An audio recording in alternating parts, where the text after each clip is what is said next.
The Federal Reserve was just warned about a brand new banking scam that you need to know about. Before we get into some details about this scam and what exactly you can do about it, make sure you share this video because people need to know this is going on. So Sam Altman was speaking at a Federal Reserve conference recently, and he spoke about the dangers of AI, and he said that AI has gotten so good, it now has the ability to clone a user's voice. And this is a big problem because a lot of major institutions are using voice verification in order to access your accounts through the phone.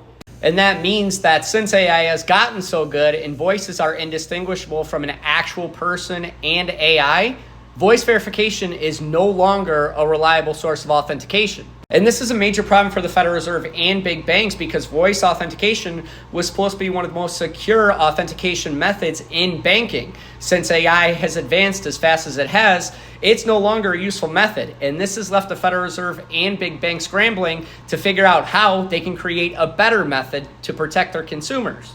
And I want you to keep in mind that our modern day banking system was created in the 70s, long before technology like AI existed. So you can see that as AI is advancing faster, we also need a better, more secure system in banking.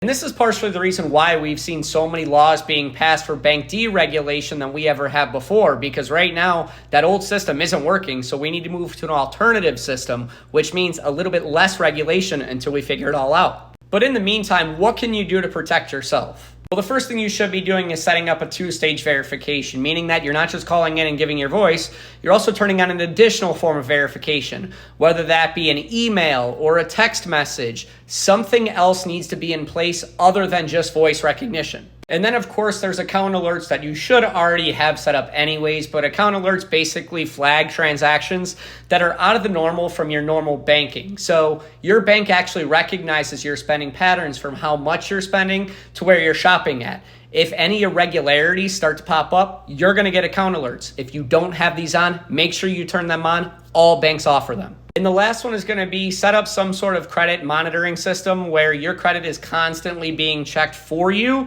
That way, if anybody attempts to open up a brand new line of credit in your name, you'll immediately be notified and you can take action on that.